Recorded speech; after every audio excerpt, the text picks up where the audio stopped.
told me of a man who raises thoroughbred racehorses, and one of his favorite words is class.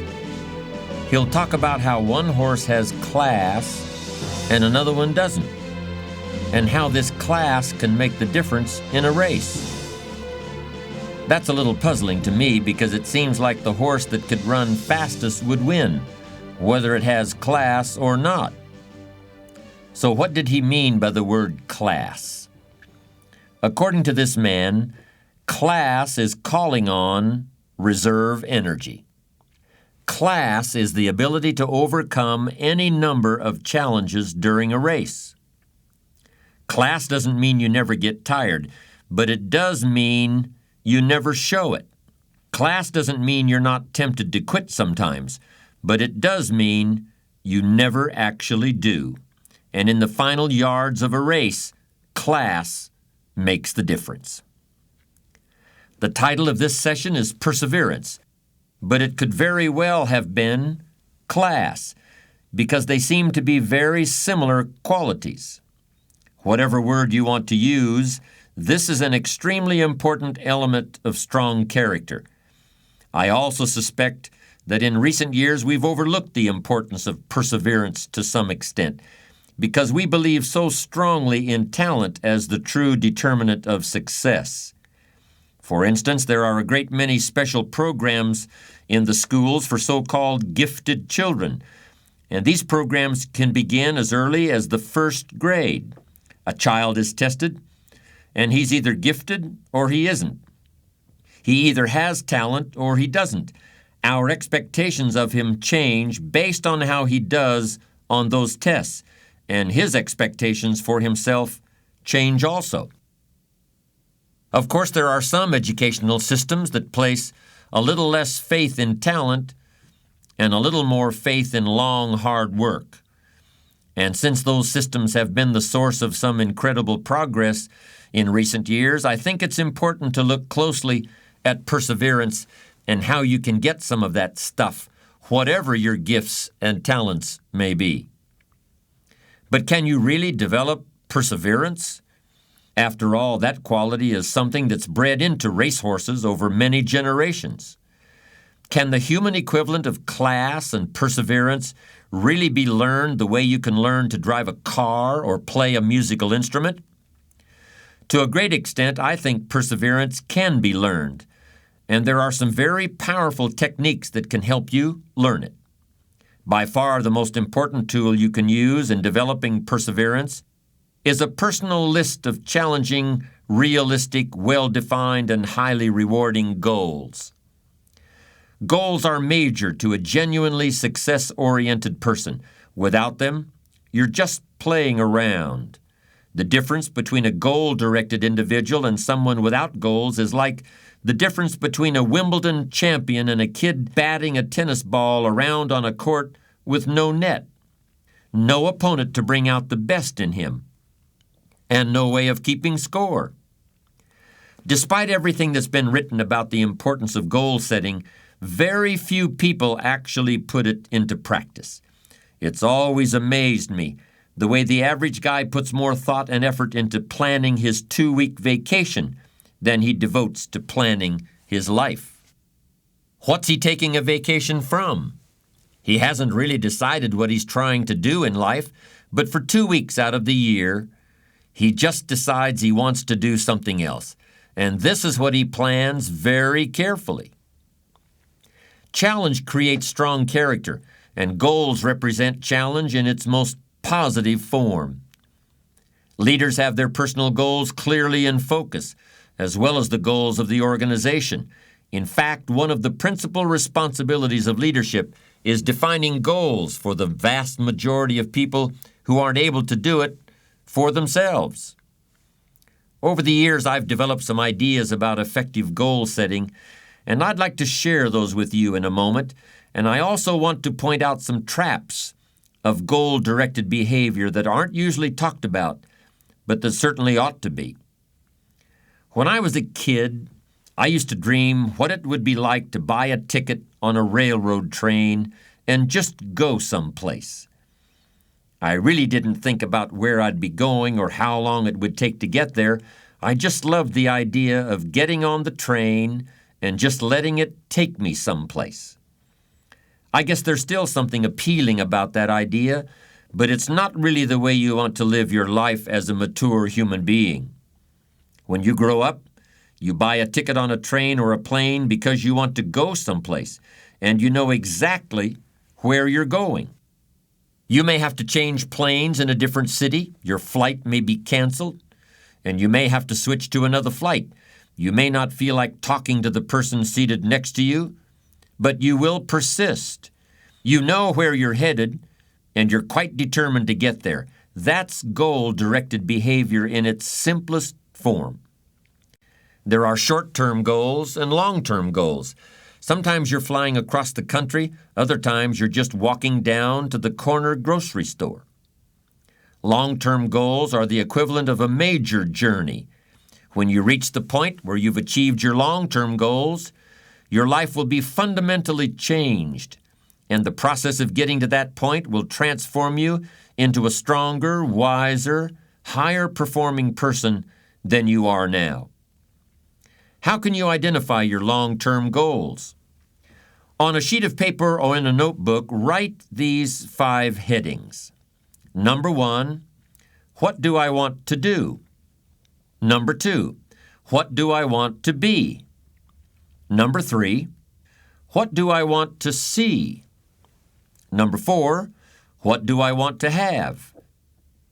And number 5, where do I want to go? Now, under each of these categories, write down several possible long-term goals.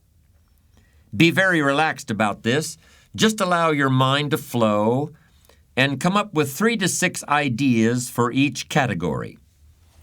Don't worry about a lot of details at this point, and don't spend too much time describing a particular goal.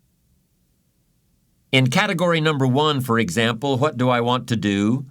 Suppose you want to write a book about the history of your family, going back to the arrival of your great-grandparents in the United States.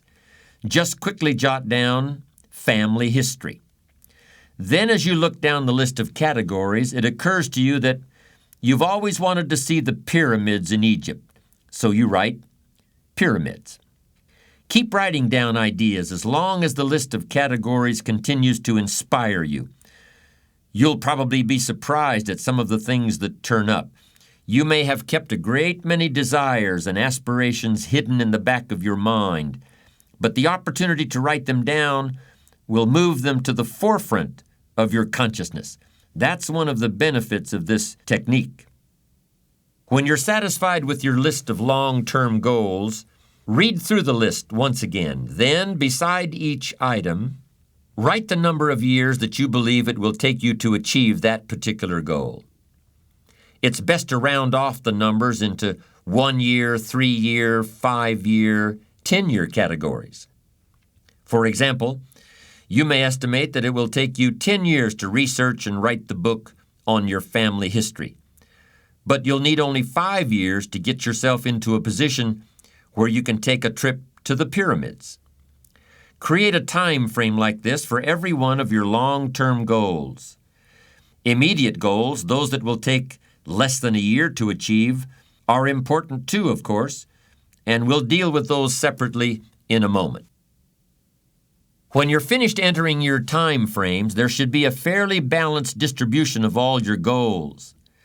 If there are many 1- and 3-year objectives, but only a few in the 10-year category, maybe you need to think more about what you really want your life to add up to. What kind of life you really want to build over the long run.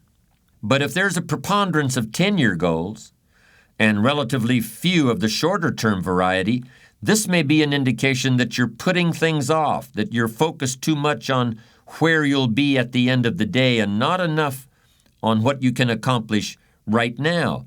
Keep working on your list, adding and subtracting goals with various time frames until you've created a more or less even distribution. Now comes the really challenging and interesting part.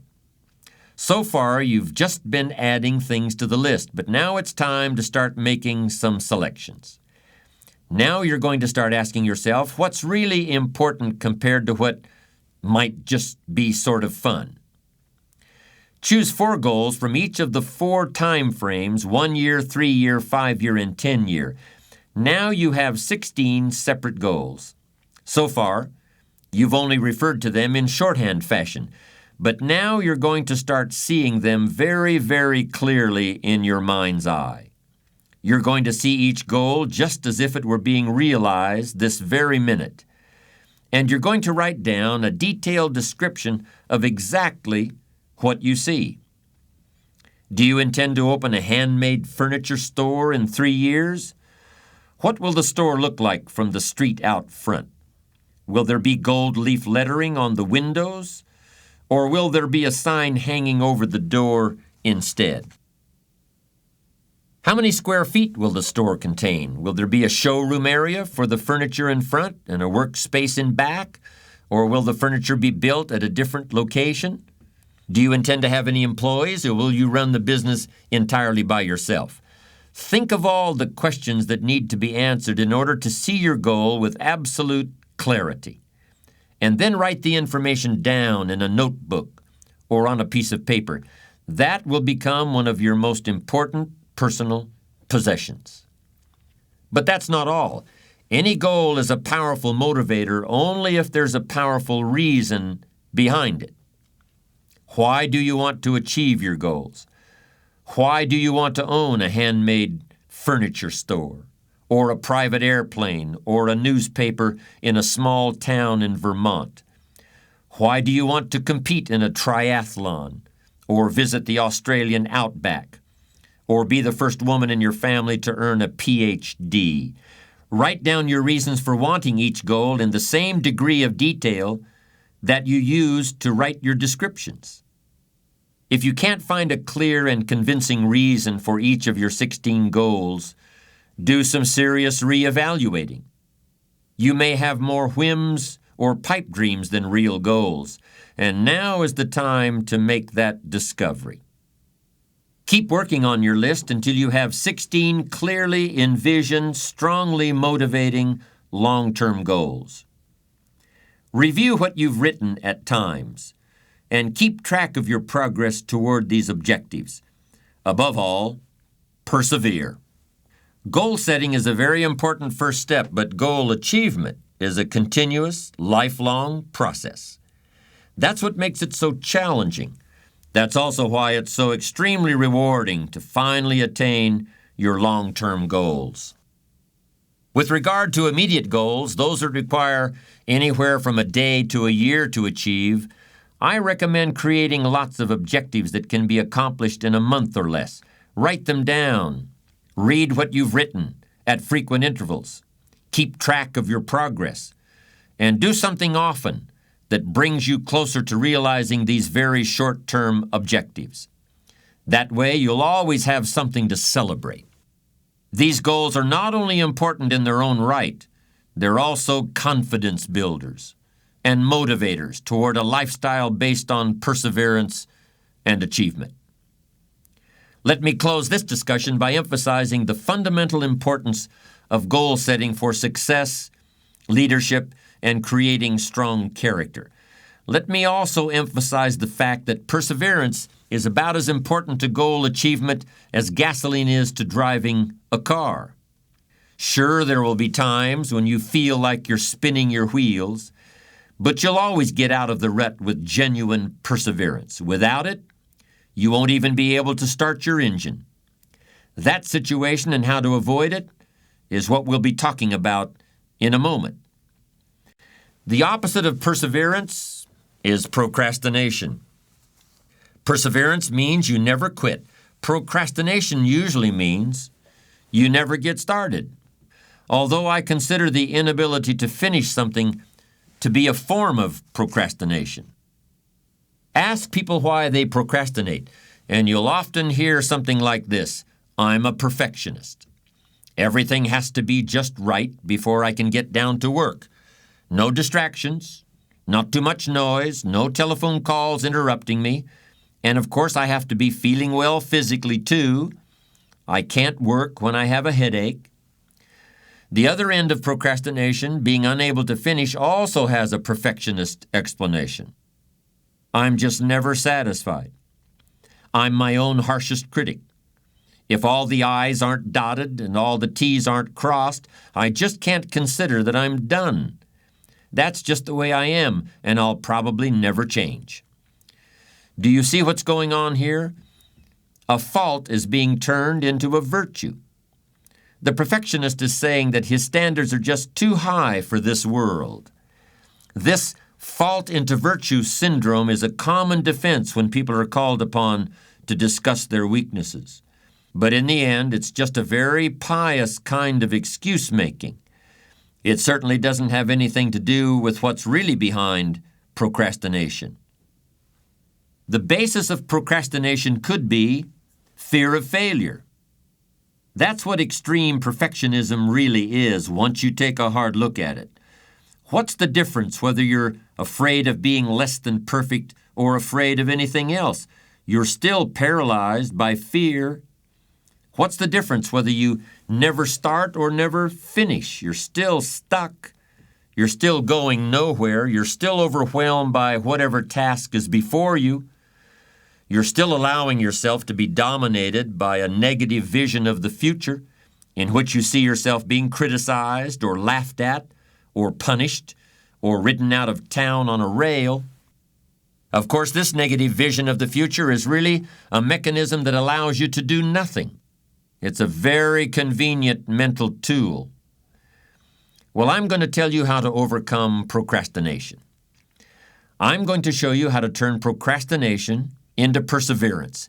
And if you do what I suggest, the process will be virtually painless. I'm going to be very specific about how you can do this. A moment ago, I referred to a negative vision of the future as a mental tool for inactivity.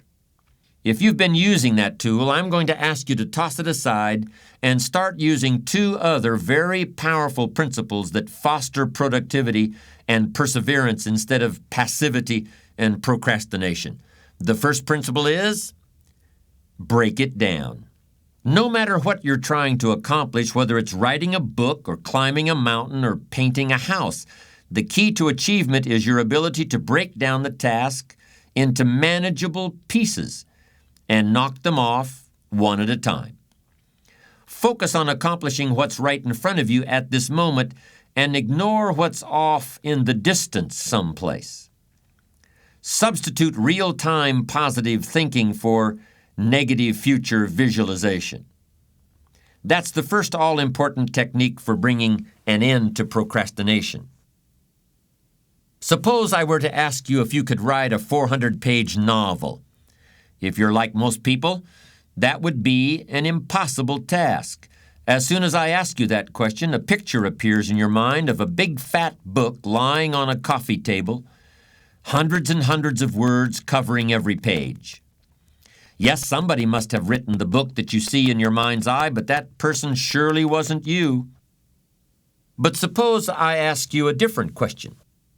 Suppose I ask if you can write a page and a quarter a day for 1 year. Do you think you could do it? Now the task is starting to seem more manageable. We're breaking down the 400-page book into bite-sized pieces. But even so, I suspect many people would still find the prospect intimidating. Do you see why? Writing a page and a quarter may not seem so bad, but you're being asked to look ahead 1 whole year. When people start to look that far ahead, many of them automatically go into a negative mode. So let me formulate the idea of writing a book in yet another way. Let me break it down even more. Suppose I were to ask you, can you fill up a page and a quarter with words not for a year, not for a month, not even for a week, but just today? Don't look any further ahead than that. I believe most people would confidently declare that they could accomplish that. And of course, these would be the same people who feel totally incapable of writing a whole book. Then if I said the same thing to those people tomorrow, if I told them, I don't want you to look back, I don't want you to look ahead, I just want you to fill up a page and a quarter this day.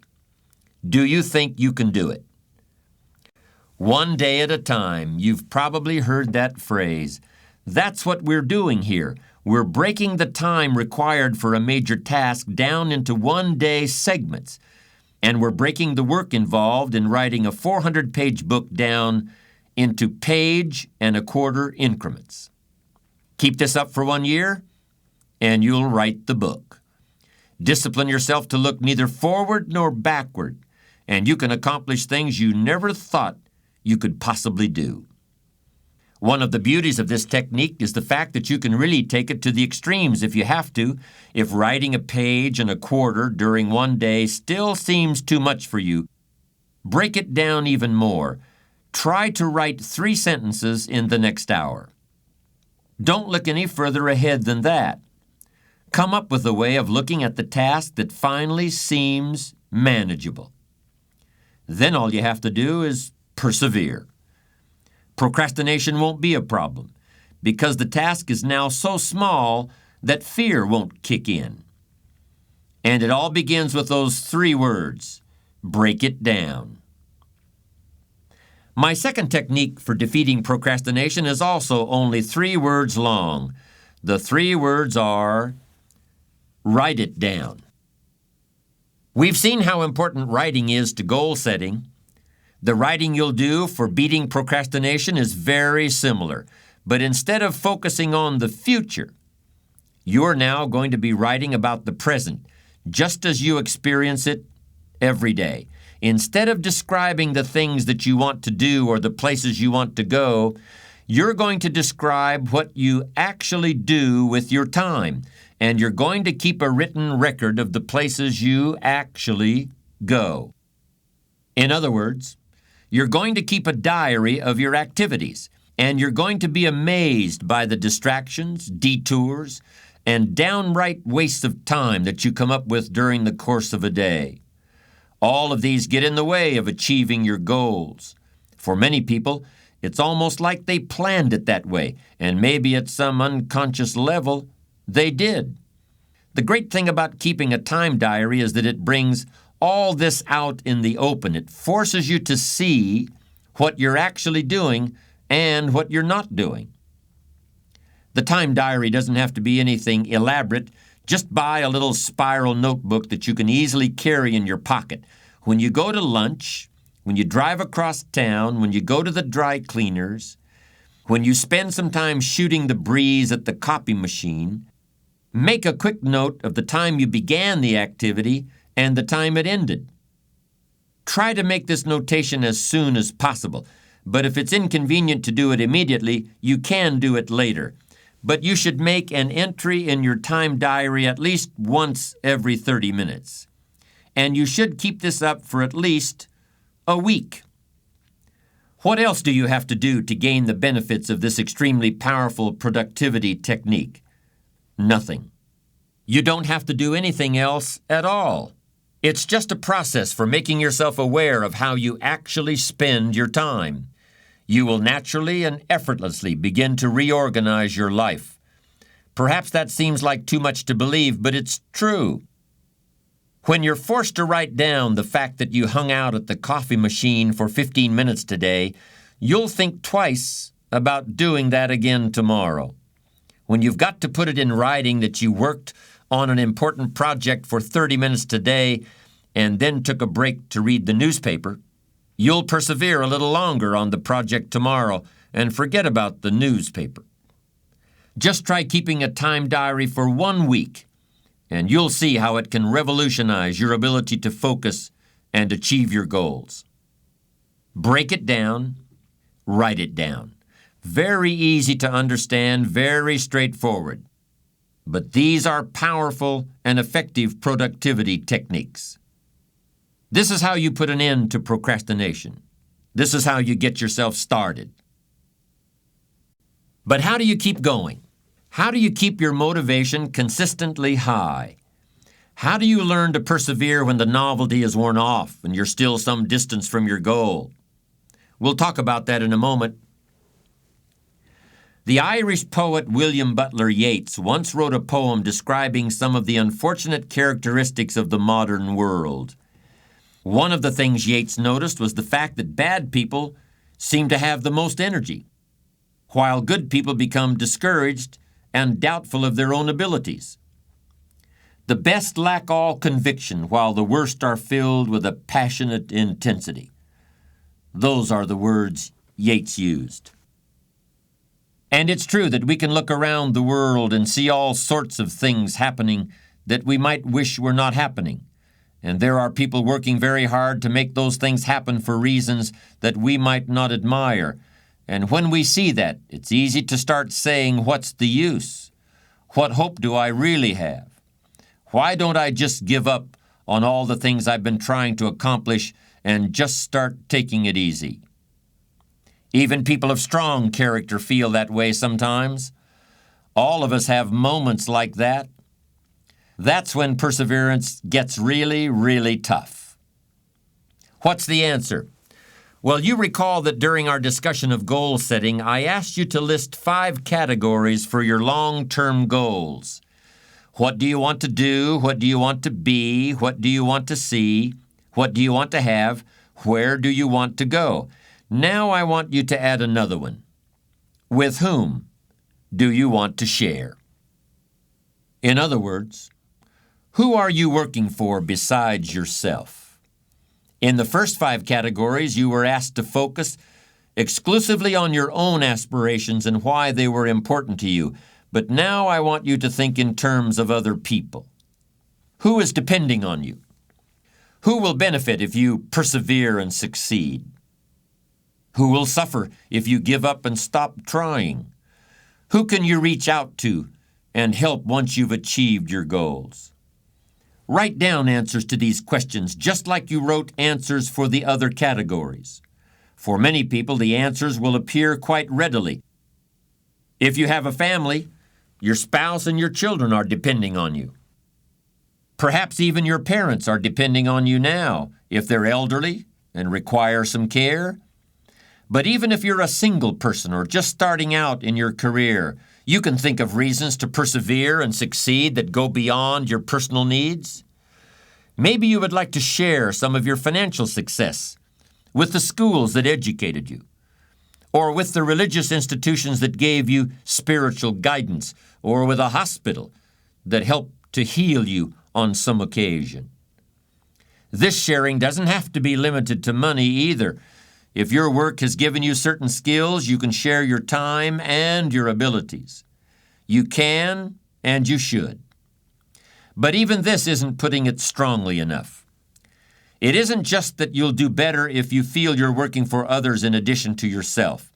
You absolutely must find reasons outside yourself to persevere if you want to keep going when the going gets tough. Hemingway wrote, "A man alone hasn't got a chance." And that doesn't mean only that you need people to help you in life. It means also that you need people you can help. You need people who can become the real reasons for perseverance above and beyond your material possessions or your financial success. What's in it for me can only take you so far. What's in it for somebody besides me can take you as far as you need to go. In the last days of World War II, the American cruiser Indianapolis was sunk by an enemy submarine. This was one of the most tragic incidents of the war for American forces, in which hundreds of men lost their lives. Many who made it through the initial attack had to spend days and nights in the water before rescuers arrived. The experience of trying to stay alive in the water was so overwhelming that many people simply gave up. In fact, the survivors reported later that virtually everyone wanted to give up at one time or another. But whenever someone wanted to quit trying, the others would talk to him about the people back home who needed him, who were depending on him to survive. And if there was no one who was depending on him right then, they would talk about people in the future who would someday be needing him, people he hadn't met yet, people who hadn't even been born yet. They conjured up all sorts of reasons above and beyond simply surviving. This motivation beyond the self was the only motivation that was strong enough. And what was true in an extreme sense for those men in wartime is also true in all our lives, no matter what we're trying to accomplish. We began this discussion with some mention of racehorses and how the best of them can overcome any challenge in a race. I don't know what motivates a racehorse, whether it's a bale of hay just beyond the finish line or the thought of resting in a warm stall, but I doubt there's much thought of what he can do for the other horses. Well, that's one big difference between horses and people. People depend on one another, and people of strong character take pride in what they can do for others. Challenge yourself to become a person like that, and come what may, you will have the strength to persevere.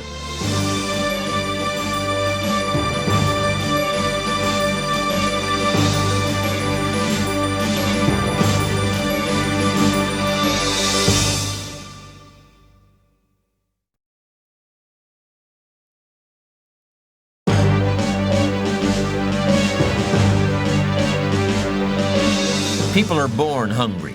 During the first few moments of life, a human infant is totally consumed by its appetite, first for air, then for nourishment. People stay hungry too. We're hungry all our lives. But exactly what it takes to satisfy our hunger usually changes a great deal. By the time we reach adulthood, some of us are hungry for wealth and power. Some of us are hungry for truth. Some people want everyone to love them.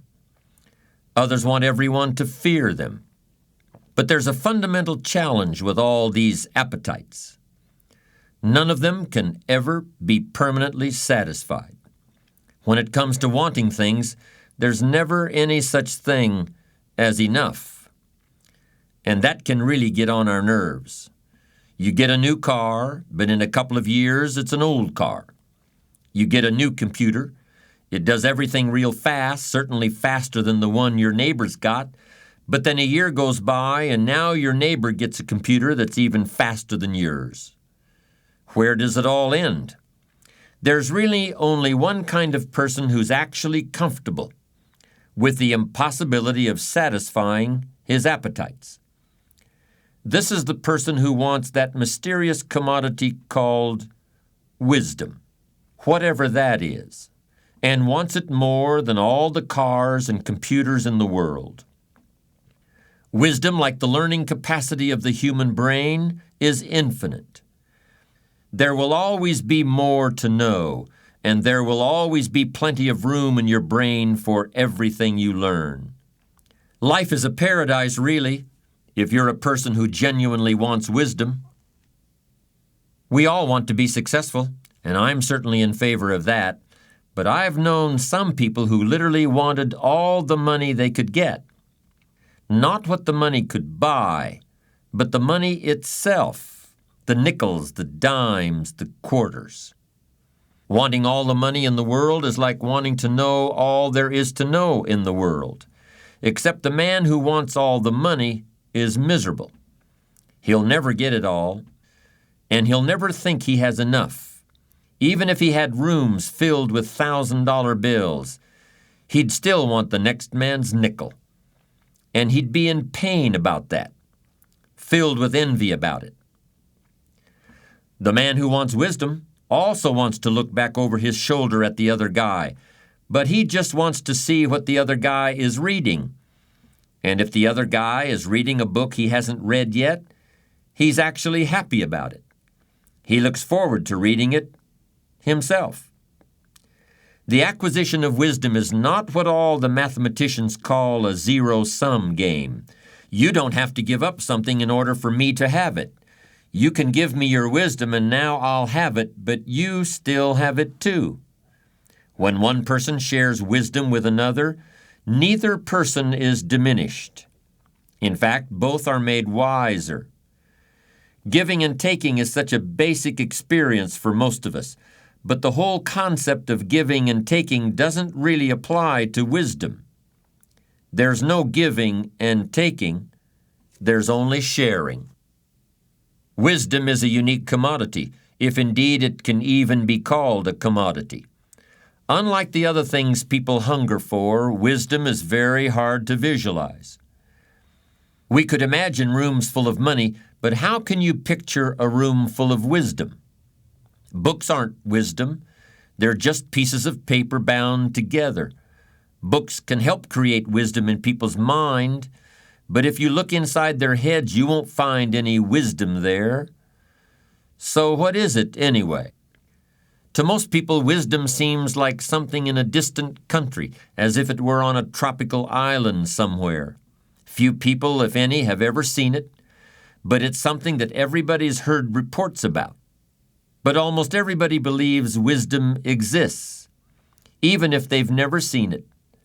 In that sense, wisdom is almost like God, except it isn't a divine quality, it's a human quality, a very rare, very precious human quality. Ask anybody and they will probably tell you that there is such a thing as wisdom. Furthermore, that person will also tell you that he or she hopes someday to become wise. Ask the same person how to become wise, how to get wisdom, and if that person has some wisdom in him, he probably will just smile or nod or tell you to live and look around you and think about what you see and hear. There was once a man who was a great investment banker, one of the foremost in the world in his profession. He was born in poverty in Europe, was completely self-taught, and had used brains and guts to make a tremendous fortune. Many listened in fascination to this man telling the story of his life, and then would say, "Sir, you should write a book that would sum up all you've learned about the world and about how to succeed in it." But this great international investment banker just looked and smiled. He said, "Well, I suppose I could do that. But it wouldn't really be much of a book. In fact, I could tell you everything I know in just 15 or 20 minutes, everything I've come to understand over the course of a lifetime. But what good would it do? These aren't things you can just hear about from someone else or read in a book. Until you've discovered them for yourself, they're just words, just puffs of air or drops of ink on a page. You've got to live in order to learn what I've learned. You've got to arrive at these truths the way you arrive at your destination after a long journey, with that same sense of fulfillment and joy." It's ironic, isn't it? Wisdom is not a thing you can buy, or a course you can take in school, or a degree you can earn. Yet every parent wants his children to attend good schools, and rightfully so. Wisdom is not really something you can get from another person, yet you can gain some wisdom from everyone you meet. Wisdom is something a wise man always feels he needs more of, yet the true sources of wisdom lie nowhere but within ourselves. There are plenty of people who are too smart for their own good, people who are filled to overflowing with facts and technical knowledge, but who are sadly lacking in human understanding and common sense. We've all met people like that. They score high on all the tests. They get perfect grades in school. They win all the prizes. They often get paid very well to practice their skills, to build things, and write computer programs and carry on lawsuits and manage other people's affairs. But go home with one of these whizzes. Look at their lives outside of work, if they have a life outside their work, and you'll find that all sorts of things that regular people know, like the difference between right and wrong, and what's fair, and how to give happiness, and what life is worth, that they haven't even thought about. "What's that got to do with me?" the smart one asks.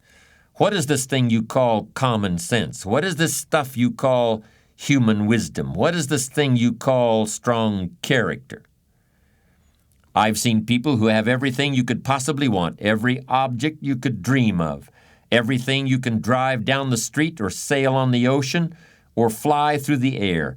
But on the inside, where the real person lives, they're broke. They haven't got anything. They haven't got a clue. The Bible tells us that King Solomon was the wisest man in the whole world, but he was not only the wisest, he was also the richest man in the world. Kings and queens came from all over the world to get Solomon's advice and to admire his riches. In fact, legend has it that Solomon had wives from every nation on earth. And there's no report of any marital disharmony. Not one divorce. Was this a wise man or what? The Bible tells us that when Solomon was just a young man living in the court of King David his father, God told him he would grant him one wish. You know what he wished for? He didn't wish for a kingdom. He didn't wish for great power. He didn't wish for good looks or unlimited pleasure or long life or love or fame or security. Solomon asked God to grant him wisdom. And because he asked for wisdom and none of the other things, God gave him everything else too. The most important difference between you and me and Solomon isn't where or when we were born or the privileges we have or don't. The difference isn't in our names or our bank accounts or the positions we hold in life. The difference is Solomon got wisdom by asking God for it. The rest of us must look around us for wisdom and look for it in everything we read and in everything we do and in everyone we meet. And most of all, we must look for it in ourselves, perhaps more than any other element of strong character. Wisdom is a quality that we must earn and learn on our own. Yes, wisdom is a unique component of character. If you don't have it, nobody can tell you what it is. And if you do have it, probably you'll be wise enough never to say, I'm a wise person. The wisest man in ancient Greece, the greatest philosopher the world has ever known, was a man named Socrates. In fact, Socrates made wisdom his profession. Philosopher means lover of wisdom in ancient Greek. And because he didn't have another job, people were always asking Socrates, so what do you do for a living? He was definitely smart enough to figure out that he had to have an answer, so he made up his own job title, philosopher. But when people asked Socrates, what is wisdom? He always gave the same answer, I don't know. In fact, Socrates never claimed to know much of anything, except how to ask questions. And by asking questions, he would prove to other people that they didn't know what they thought they knew or were certain of. Everybody in Greece agreed that Socrates was the wisest man in Greece. But unlike King Solomon, the philosopher Socrates didn't have great wealth. The wisest man in Greece was poor. King Solomon managed to run a huge household with many wives and homes and lots of children, and he accomplished this without any discord or unhappiness. But Socrates had no home life at all. The wisest man in Greece was married to a famous and terrible nag, and they had no children. Socrates, the wisest man in Greece, just went to the marketplace every day and hung around and asked people questions and hoped to get invited to a banquet so he wouldn't have to go home and face his wife. King Solomon was honored by all the great leaders of his time, but Socrates, the wisest man in Greece, didn't even have any support among the powerful people in his own country. Their sons would go to Socrates and learn what they could from the philosopher, but the powerful families of Athens, the Greek city where Socrates lived, got tired of Socrates' questions. They grew exasperated with the way he was teaching the youth of Greece that nobody knows anything for sure. So they accused the wisest man in Greece of corrupting their children. Instead of honoring the greatest philosopher who ever lived, the Athenians sentenced Socrates to death, unless he would take back what he taught, unless he would apologize. But Socrates didn't take it back. He didn't apologize. Socrates cheerfully drank down a cup of poison and just sat there calmly saying goodbye to his few faithful students, asking questions the whole time. Solomon and Socrates, two very wise men, but two very different destinies. Great wisdom is no guarantee of anything, but to those who really care about it, wisdom is its own reward. Socrates could have avoided prosecution as a criminal if he had just admitted he was wrong. And you could make a case that agreeing to be executed when you could avoid it by just saying a few words is not very wise, perhaps not even smart. And you'd be right if it were you or me in that position, but it was the right thing to do for Socrates, because Socrates really knew who he was, and he knew that what gave his life meaning and made it worth living was just this manner he had of asking questions and trying to answer them honestly. After all, what would the rest of your life be like if you were to suddenly become dishonest to yourself? After dedicating yourself so long to honesty and wisdom. Socrates knew who he was and what his life meant, and he understood that even one bit of lip service in his last moments would undo all the good and meaningful questions he'd been asking for more than 70 years. Is that wisdom, you may ask once again? And again I would answer with a question. Like Socrates, wisdom for whom? For you and I, or for the wisest man in Greece?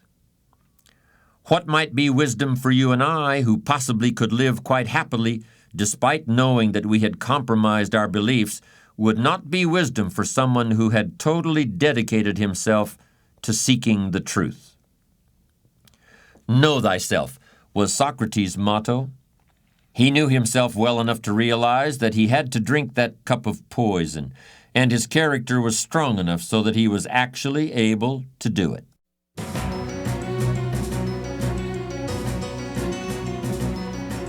I know a few people who make their livings as personal financial planners.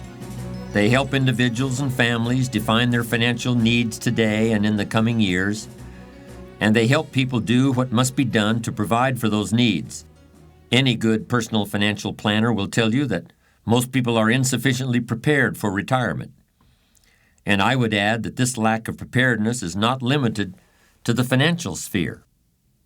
Because for a mature human being, there has got to be some higher value or higher truth than just staying on in life, just catching a few more gasps of air, or even having a large enough retirement income so you can spend your final years on the golf course. In my work, I've talked a lot about what conclusions you should draw if you're not wealthy by the time you're 50 or 60 years of age, how it's an indication of poor planning or poor self-management. But if you're 50 or 60 and you haven't really thought about what more there is, or who you are, and why you're here, and what your life means, well, you just haven't provided for your old age. Don't worry about a financial planner. You need a personal wisdom consultant. Part of wisdom is knowing what you lack and looking for it and asking for it. Another part of wisdom is knowing, at the same time as you ask, that there are no final answers. There are always more questions. There are always more things and people you don't now know and haven't yet heard of or seen. So you may have that retirement package. You may have the medical benefits, the pension, the Sunbelt home, and a steady income you can live on. What good is it if you're isolated? And I don't mean just physically alone. I mean isolated from a real sense of connection with what's come before and with what lies ahead. It's here that wisdom provides very real, very practical benefits. It's wisdom that provides a sense of life's value and assurance that all the effort has been worthwhile. There's no question that we must take care of our material needs, but a fulfilled life requires meaning as well as substance. Wisdom is the fruit of experience. Experience is something everyone gets if they live long enough, but not everyone knows what to do with it. Wisdom comes from seeing the world and the people in it, and from noticing patterns and connections, and from using what other people let you see of themselves in order to understand your own self. I can hear somebody saying, "Wait a minute, you've spent a lot of time saying that nobody knows what wisdom is, and now you're giving a detailed description of it." Well, I'm not saying I know what wisdom is. I'm just saying I know where it comes from. I know what it takes to get it. In fact, I've never met a person who actually said, "I know what wisdom is." About as close as I'll ever come to say that is to say that I know what the opposite of a wise person is. The opposite of a wise person is a fool. And a fool usually gets treated like a fool, sooner or later. There's a story about a man who spends his whole life traveling to the far corners of the earth to seek out some sage or master or yogi who will tell the meaning of life. The seeker crosses the deserts and oceans. He starves and suffers. And finally he's on his last legs, with his rags blowing off his back in tatters, as he crawls to the mouth of a cave where an old man wearing nothing but a hair shirt and a long gray beard is sitting cross-legged in the snow. "What is the meaning of life?" gasps the seeker of truth. The old yogi suddenly looks very surprised. "What?" he exclaims. "So the meaning of life is what?" I knew a wise man once, a man I'd really come to admire. I wanted very badly to define the essence of his wisdom, to isolate exactly what was the source of his great insight into life. So I finally asked him, "What is it that really makes you different from everyone else?" And he said, "What makes me different is that I can see that we're all the same." Anybody can see the differences between people. Wisdom is understanding how we're really alike. Abraham Lincoln used to say things like that, and in my opinion, he's one of the most admirable individuals in all of history. Lincoln was a man with a very strong sense of right and wrong. He was able to lead this country through the Civil War because he knew that it was just plain wrong for one man to own another as a slave. But he also understood that the man on the other side of the issue, the person across the battle line, was a human being too, with the same hopes and fears and problems as the people on Lincoln's side. Despite all the differences, Lincoln was able to see the essential sameness, the essential oneness. Like Lincoln, Albert Einstein came from humble beginnings, not just financially, but in the way he was looked upon by other people. When he was a young boy, Einstein was thought to be stupid, and he even flunked elementary mathematics. He was always a little distracted, asking questions but not able to put those questions into words.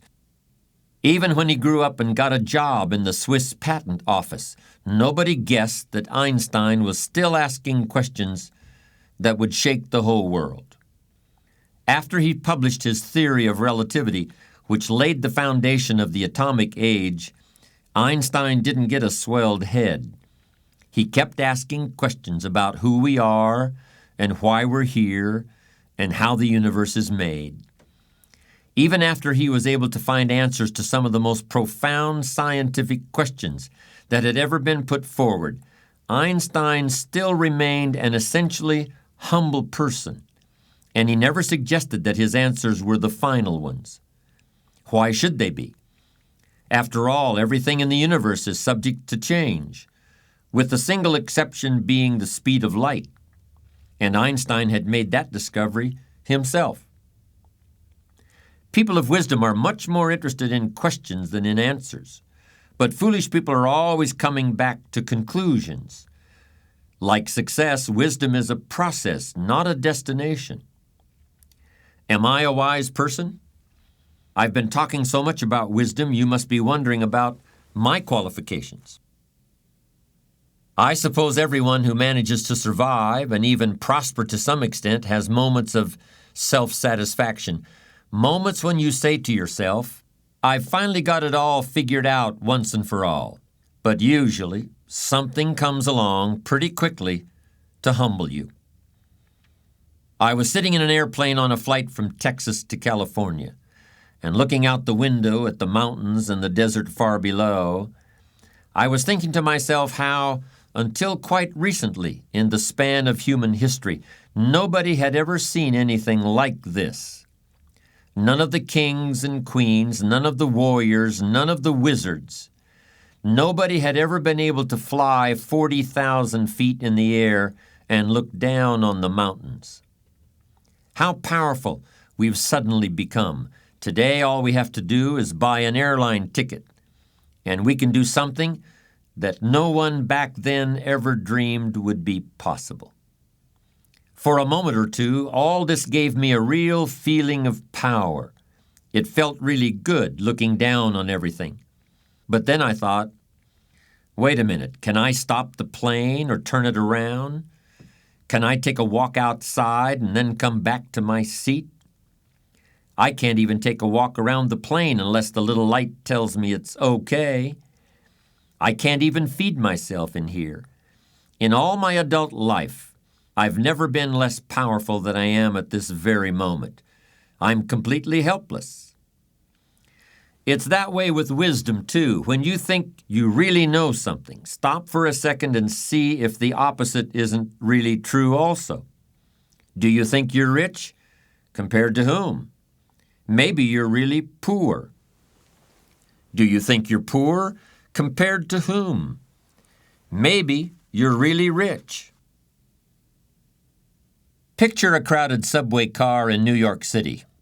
Quite an experience, but not something I would recommend to the faint of heart. Hundreds of complete strangers jammed into a space designed for a third their number, all of them packed tighter than sardines in a little tiny can. Now suppose you're in that situation, and you've been on your feet all day, and you'd really like to sit down, but there are no seats left in the subway car, and you're standing there hanging from that metal bar that hangs from the ceiling. Do you suppose you could come up with something that would convince somebody to give you their seat? That's a pretty good test of wisdom, in my opinion. You'd have to be pretty wise to come up with something like that in a crowded New York subway car. Frankly, I don't think King Solomon could have done it. I don't think Socrates could have done it. I don't even believe that Einstein could have done it. But then it happens. Somebody convinces not just one person, but several people to offer their seat. People are actually competing to give up their precious seats in that crowded New York subway car. Who is this somebody? A pregnant woman. A very pregnant woman, in fact. People are scrambling to give her their seats. But you see, it wasn't really the woman who convinced them to do it. It was the baby inside. It was a tiny creature who couldn't even talk or even imagine the very idea of talking, who convinced these tough New Yorkers to stand up. Einstein couldn't have done that. Excuse me, my name is Albert Einstein. Perhaps you've heard of me. Do you think I could have your seat here in the subway? Never heard of you, Einstein, but get lost anyway. But I'm very wise. Yeah, well, you're wising off to the wrong guy. So am I saying an unborn baby is wiser than Albert Einstein? Maybe you should decide. But that baby certainly solved the problem. Here's a phrase that I'm pretty sure contains some important wisdom. If you've reached the point in life where you feel you've got all the answers, you better start asking some different questions. The fool is always reaching his intellectual destination. The wise man is always wondering how much further there is to go. The fool's viewpoint is always narrowing. He talks more and more, but he listens less and less all the time. He starts saying the same things, and that's because he's always thinking the same thoughts. If he's a powerful fool, people are eager to help him along in this, particularly if they're dependent upon him for their living. But they're laughing at him behind his back, and they're watching and waiting too for the moment when he finally becomes a vulnerable. Here's a scene, a big league baseball game. The pitcher gets into an argument with the umpire. The pitcher has been covering first base on a bunt, but the ump calls the runner safe. So the pitcher just stands there with the ball in his hand, yelling and arguing, because he is sure he's right. He's sure the runner should be called out. But of course, the whole time he's arguing, the runner keeps running. And this pitcher is so sure he's right.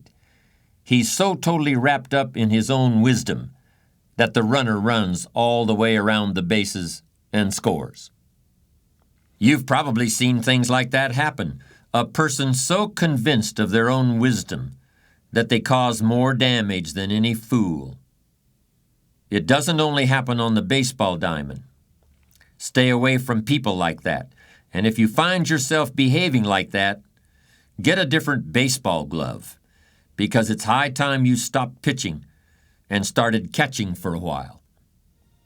My father once told me, I've seen a lot of wicked people and a lot of foolish ones, and I believe they both get what they deserve in the end.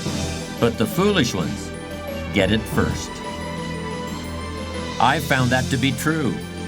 In a way, it's the opposite of the idea that ignorance is bliss. Ignorance is not bliss, it's misery. It's poverty of the mind and spirit, and sooner or later of the bank account. Wisdom is wealth of the heart, mind, and soul, and unlike money, once you have it, no one and nothing can ever take it away from you. Once you've come to possess it, wisdom is yours forever. And even when you pass it on to others, your own store of it grows.